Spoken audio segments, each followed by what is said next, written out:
1988년 3월 16일 이라크 북부 산악지대의 작은 마을 할라부자. 오후의 햇살이 비탈진 골목 사이로 조용히 스며들던 그 시각, 마을 하늘 위로 갑작스럽게 비행기 엔진 소리가 울려 퍼졌습니다. 주민들은 본능적으로 땅바닥에 엎드리거나 지하실로 몸을 숨겼습니다. 이라크 정부군의 공습은 이미 수개월째 이어지고 있었으니까요. 폭탄이 연속으로 투하됐습니다. 굉음이 사방에서 터졌습니다. 그런데 그 직후 믿을 수 없는 일이 벌어집니다. 터진 폭탄 자리에서 화약 냄새가 나지 않았습니다. 대신 너무나도 달콤하고 상큼한 향기가 마을 전체를 천천히 덮어나가기 시작했습니다. 이 향기를 처음 맡은 아이들은 오히려 긴장을 풀고 밖으로 뛰쳐나왔습니다. 어른들도 이상하게 느끼면서도 깊게 숨을 들이켰습니다. 사람들 사이에선 이게 무슨 냄새지? 사과향 같은데? 하는 말이 돌았습니다. 그 달콤함을 느낀 지 정확히 5분이 채 되지 않아 마을 전체가 아비규환으로 변했습니다. 눈이 갑자기 멀어버린 사람들이 비명을 지르며 거리를 헤맸습니다. 피부 곳곳에 끔찍한 수포가 솟아올랐습니다. 누군가는 숨을 쉬려 발버둥치다 그 자리에서 쓰러졌습니다. 도망치려던 어머니는 아이를 품에 안은 채로 숨을 거뒀고 그 두 모자의 모습이 그대로 굳어 세상에서 가장 참혹한 사진으로 역사에 남았습니다. 그날 하루 5,000명이 넘는 생명이 단 몇 시간 만에 사라졌습니다. 그리고 그 뒤에도 수천 명이 후유증으로 서서히 목숨을 잃어갔습니다. 이 사건을 일으킨 주체는 외국의 적이 아니었습니다. 다름 아닌 이라크 자국 정부였습니다. 이라크군이 이라크 땅에 살던 이라크 국민에게 화학 무기를 사용한 것입니다. 이들의 이름은 쿠르드족입니다. 전 세계에 약 4,500만 명이 존재하는 세계에서 가장 많은 인구를 가진 민족 국가 없는 민족입니다. 중동 지도를 펼쳐놓고 터키, 이라크, 이란, 시리아 국경이 맞닿는 산악지대를 손가락으로 짚어보십시오. 그 광활한 땅, 바로 그곳이 수천 년 동안 쿠르드족이 살아온 고향입니다. 그런데 지금 그 지도 어디에도 쿠르디스탄이라는 나라 이름은 없습니다. 왜일까요? 이 민족은 왜 지도 위에서 지워졌을까요? 최근 이란과 미국, 이스라엘 사이에 군사적 긴장이 극도로 고조되고 있습니다. 중동 전역에서 포성이 끊이지 않고 있고 국제유가는 흔들리고 있으며 한국을 포함한 전 세계 경제가 그 여파를 직접 받고 있습니다. 그 복잡하게 뒤엉킨 중동 화약고의 한가운데 쿠르드족이 있습니다. 이 민족의 100년 역사를 이해하지 않고서는 지금 중동에서 벌어지는 일의 진짜 맥락을 절대 알 수 없습니다. 오늘은 그 100년의 이야기를 처음부터 끝까지 날 것 그대로 들려드리겠습니다. 역사가 만들어낸 비극, 강대국이 숨긴 음모, 그리고 절망 속에서도 꺾이지 않은 한 민족의 집요한 저항까지 지금부터 시작합니다. 1914년 유럽에서 제1차 세계대전이 시작됩니다. 오스만 제국이 독일 편에 서서 전쟁에 참여하면서 영국과 프랑스는 기회를 포착합니다. 전쟁이 한창이던 1916년 영국 외교관 마크 사이크스와 프랑스 외교관 프랑스와 조르주 피코는 밀실에서 비밀 협상을 시작합니다. 이 두 사람이 한 일은 단순했습니다. 중동 지도 위에 자를 대고 직선으로 선을 그었습니다. 그 선이 어떤 민족의 마을을 관통하는지, 어떤 부족의 목초지를 나누는지, 어떤 종족의 성지를 갈라놓는지는 전혀 고려되지 않았습니다. 이 협정으로 수천 년간 쿠르드족이 살아온 쿠르디스탄 지역은 4조각으로 갈라졌습니다. 터키령, 이라크령, 이란령, 시리아령. 하루아침에 한 민족이 4개의 다른 국적을 갖게 된 것입니다. 오늘 아침 눈을 떴더니 집 거실과 안방 사이에 국경선이 그어져 있습니다. 부모님과 형제가 갑자기 다른 나라 국민이 됐습니다. 아이들은 학교에 가려면 국경을 넘어야 하고 마을 공동 우물은 이웃 나라 영토에 있습니다. 어이없고 황당한 상상이지만 쿠르드족이 경험한 현실은 정확히 이것이었습니다. 제1차 세계대전이 끝난 1920년 연합국은 세브르 조약을 통해 쿠르드족에게 독립국가 건설의 가능성을 명시합니다. 쿠르드족 지도자들은 처음으로 역사의 정의가 자신들의 편이 될 수 있다는 희망을 품었습니다. 그 희망은 딱 3년 뒤에 산산조각 납니다. 1923년 로잔 조약입니다. 이 새 조약에서 쿠르디스탄이라는 단어는 완전히 삭제됩니다. 흔적도 없이 사라집니다. 약속은 없었던 일이 됩니다. 이라크 북부의 모술 지역에서 막대한 규모의 석유가 발견되었습니다. 쿠르드족에게 독립을 보장하면 그 석유지대를 관리하기가 복잡해집니다. 영국은 계산을 바꿨습니다. 쿠르드족의 약속 대신 석유를 품은 땅을 직접 통제할 수 있는 이라크를 자신들의 영향권 아래 두는 것이 훨씬 실리적이었습니다. 실제로 영국은 터키의 반발을 무마하기 위해 모술 석유 로열티의 10%를 터키에 제공하기로 비밀 협의까지 했습니다. 한 민족의 수천 년 역사와 미래가 석유 로열티 10%와 맞교환됐습니다. 국제정치의 냉혹한 본질이 이 한 장면에 모두 담겨 있습니다. 이후 각국의 국경 안에 분산된 쿠르드족은 철저히 투명인간 취급을 받기 시작합니다. 터키에서는 쿠르드어를 공식 석상에서 사용하는 것 자체가 범죄였습니다. 쿠르드어로 방송을 하거나 쿠르드어 이름을 짓는 것도 금지됐습니다. 이란에서는 문화적 정체성을 드러내는 것 자체가 반국가 행위로 환주됐고, 이라크에서는 잠재적인 반란 세력으로 낙인이 찍혔습니다. 국가를 가지지 못한 민족이 얼마나 철저하게 시스템 밖으로 밀려날 수 있는지를 보여주는 살아있는 실험이 시작된 것입니다. 1980년 이란, 이라크 전쟁이 시작됩니다. 8년에 걸친 이 전쟁은 중동 현대사에서 가장 많은 희생자를 낸 전쟁 중 하나로 기록됩니다. 이라크의 독재자 사담 후세인은 전쟁 중 쿠르드족 일부가 이란과 내통하고 있다는 의심에 사로잡혔습니다. 정보 왜곡과 측근들의 과장된 보고가 겹치면서 그의 의심은 점점 더 근거 없는 확신으로 굳어졌습니다. 1986년부터 1989년까지 사담 후세인은 암팔이라는 이름의 작전을 승인합니다. 암팔은 이슬람 경전 쿠란에서 전리품을 의미하는 단어입니다. 이 작전을 직접 지휘한 인물이 사담 후세인의 사촌 알리 하산 알 마지드입니다. 그가 남긴 말이 있습니다. 나는 화학무기로 그들을 모두 죽일 것이다. 국제사회가 뭐라 하든 상관없다. 암팔 작전 동안 벌어진 일들은 군사작전이 아니라 명백한 인종청소였습니다. 이라크군은 쿠르드족 마을 수백 곳을 조직적으로 파괴했습니다. 학살에서 살아남은 남성들은 사막지역으로 끌려가 집단 매장됐습니다. 여성과 아이들은 열악한 집결소에 수용됐고 그중 많은 수가 질병과 기아로 목숨을 잃어갔습니다. 학살된 쿠르드인의 수는 최소 10만에서 최대 18만 명으로 추산됩니다. 그 달콤한 사과 향기의 정체는 신경작용제 살인과 BX 그리고 겨자가스인 머스터드 가스의 혼합물이었습니다. 살인가스는 인체의 신경 전달 물질인 아세틸콜린의 분해를 막아버립니다. 근육이 통제 불능 상태에 빠지면서 경련을 일으키고 폐 근육이 마비돼 스스로 숨을 쉴 수 없게 됩니다. 머스터드 가스는 피부와 폐의 세포막을 파괴해 물집과 뇌출혈을 일으킵니다. 달콤한 향기를 지닌 이 화합물들은 가장 잔혹한 방식으로 생명을 앗아가도록 설계된 무기였습니다.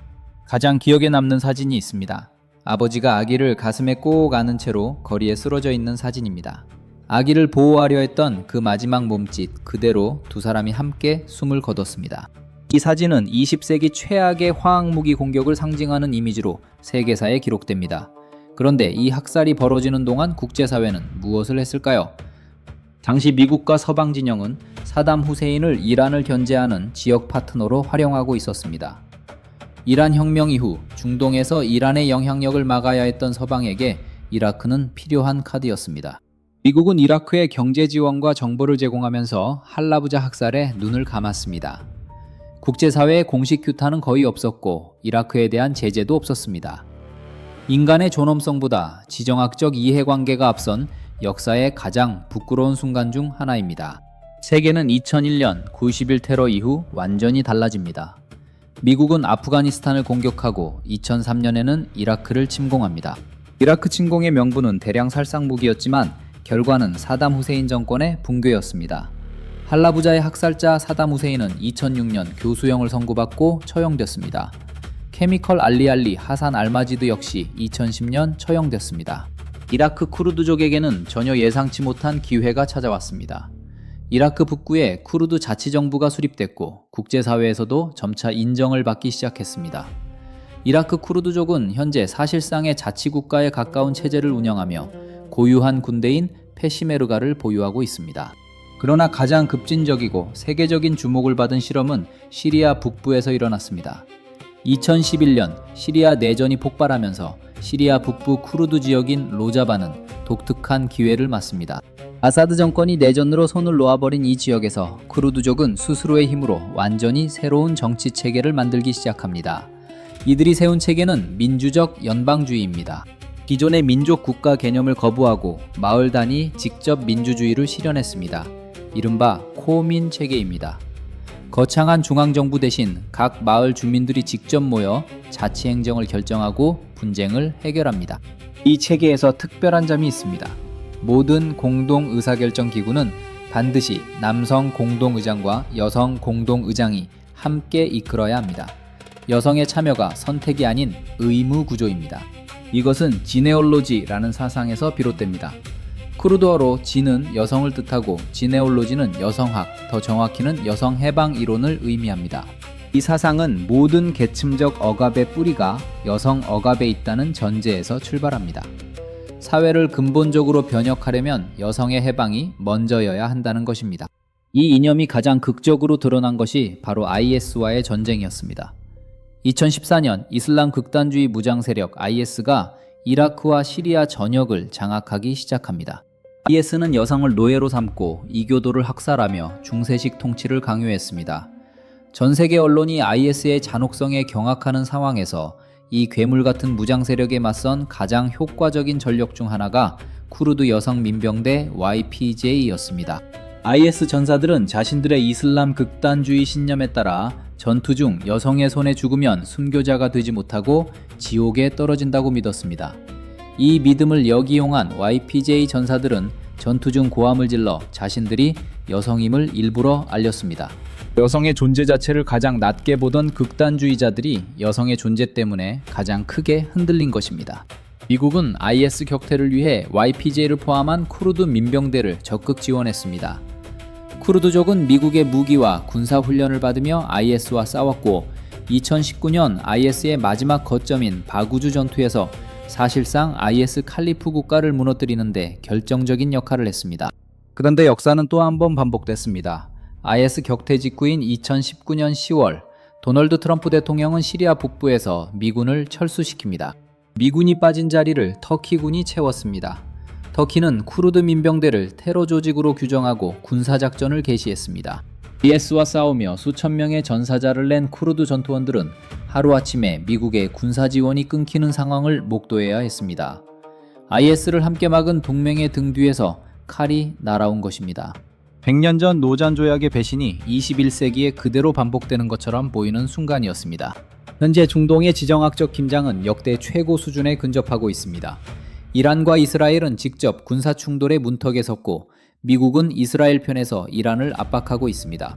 이 대립의 배후에는 늘 에너지 자원, 영향력 확장, 그리고 지역 패권을 둘러싼 강대국들의 이해관계가 있습니다. 쿠르드족은 이 모든 긴장의 교차로에 서 있습니다. 이라크 쿠르드 자치지역은 중동에서 손꼽히는 대규모 유전지대입니다. 이 지역의 정치적 안정은 국제 유가에 직접 영향을 미칩니다. 이란은 이라크 내 쿠르드 자치정부와 긴밀하게 연결된 이라크 친이란 세력을 통해 이 지역을 압박하고 있습니다. 동시에 이란 내부에 쿠르드족 독립움직임을 극도로 경계하며 정기적으로 군사 탄압을 가합니다. 터키는 시리아와 이라크 국경을 넘어 쿠르드 민병대를 공격하는 작전을 반복적으로 수행하고 있습니다. 그리고 미국은 여전히 쿠르드 무장 세력을 대이란 정책의 수단으로 동시에 터키와의 나토 동맹 유지의 걸림돌로 바라보는 이중적 태도를 유지하고 있습니다. 이 복잡한 역학 속에서 쿠르드족은 오늘도 자신들의 존재를 지키기 위해 싸우고 있습니다. 한 가지 더 짚어야 할 것이 있습니다. 에너지 자원입니다. 쿠르드 자치지역이 포함된 이라크 북부와 시리아 북동부의 유전지대는 전 세계 석유 공급망에서 무시할 수 없는 비중을 차지합니다. 이 지역에서 분쟁이 격화되면 파이프라인 운영이 차질을 빚고 국제 원유 선물 시장이 즉각 반응합니다. 유가 상승은 물류 비용을 높이고 생산 단가를 올리며 전 세계 소비자 물가에 직접 반영됩니다. 100년 전 영국과 프랑스가 석유를 위해 그었던 그 오만한 직선 국경이 지금도 매일 전 세계 사람들의 일상에 영향을 미치고 있는 것입니다. 1988년 할라부자에서 5,000명이 달콤한 향기 속에 숨져갔을 때 국제사회는 외면했습니다. 이란을 견제해야 했던 강대국들에게 쿠르드인들의 생명은 실리 앞에서 지워질 수 있는 숫자였습니다. 그리고 2019년 IS를 함께 무너뜨린 동맹이 하루아침에 철수했을 때 또다시 쿠르드족은 혼자 남겨졌습니다. 역사는 반복됩니다. 그 반복의 패턴은 너무나 명확합니다. 강대국에게 쿠르드족은 필요할 때는 동맹이고 필요가 없어지면 버려지는 카드입니다. 사담 후세인은 어떻게 됐을까요? 그는 18만 명의 쿠르드인을 학살하고 화학 무기로 민간인을 공격하며 자신의 권력은 영원할 것이라 믿었습니다. 하지만 2006년 자신이 세운 바로 그 법정에서 사형을 선고받고 처형됐습니다. 케미컬 알리 역시 같은 운명을 맞았습니다. 공포로 세운 권력은 공포로 무너졌습니다. 반면 쿠르드족은 지금도 존재합니다. 이라크 북부에서, 시리아 북부에서, 터키와 이란의 산악지대에서, 그리고 전 세계 디아스포라로 흩어진 수백만 명이 자신들의 언어와 문화와 정체성을 지키면서 살아가고 있습니다. 수십 차례의 학살과 탄압과 배신을 겪으면서도 소멸하지 않았습니다. 이것은 단순한 생존의 이야기가 아닙니다. 시스템이 특정 집단을 지도에서 지우려 할 때 그 지움에 저항하는 힘이 어디서 나오는가에 대한 이야기입니다. 쿠르드족의 저항은 무력만이 아니었습니다. 언어였습니다. 노래였습니다. 아이들에게 전달되는 이야기였습니다. 로자바에서 실험되는 새로운 정치 모델이었습니다. 지금 이 순간에도 중동에서는 이란과 이스라엘의 긴장이 고조되고 있고 미국과 러시아의 영향력이 충돌하고 있으며 석유를 둘러싼 강대국들의 계산이 교차하고 있습니다. 그 모든 복잡함의 한가운데에 쿠르드족이 있습니다. 이들의 문제를 이해하지 않고서는 지금 중동에서 무슨 일이 벌어지는지를 제대로 읽을 수 없습니다. 그리고 마지막으로 한 가지 질문을 드리겠습니다. 4년 전 그 밀실에서 영국과 프랑스 외교관들이 지도 위에 선을 그었을 때 그들은 자신들이 무슨 일을 하는지 몰랐을까요? 알았지만 하지 않았을까요? 아니면 알았지만 당장의 이익 앞에서 미래의 비극짐은 충분히 감수할 수 있다고 생각했을까요? 이 질문은 과거의 것이 아닙니다. 지금 이 순간에도 어딘가의 밀실에서 누군가의 운명이 다른 누군가의 이익 계산에 의해 결정되고 있습니다. 역사를 공부한다는 것은 그 패턴을 보는 눈을 기르는 것입니다. 그리고 그 눈이 있어야만 다음번에 같은 일이 반복되는 것을 막을 수 있습니다. 쿠르드의 붉은 눈물이 가르쳐주는 것은 이것입니다. 원칙 없는 실리는 반드시 더 큰 대가를 치르게 된다는 것. 그리고 어떤 민족도 어떤 인간도 강대국의 편의를 위해 지도 위에서 지워져선 안 된다는 것. 오늘 이 이야기가 조금이라도 세상을 이해하는 데 도움이 됐다면 구독과 알림 설정으로 함께 해주십시오. 다음 시간에도 역사의 이면에 숨겨진 진실을 가감없이 전해드리겠습니다. 역지사지였습니다.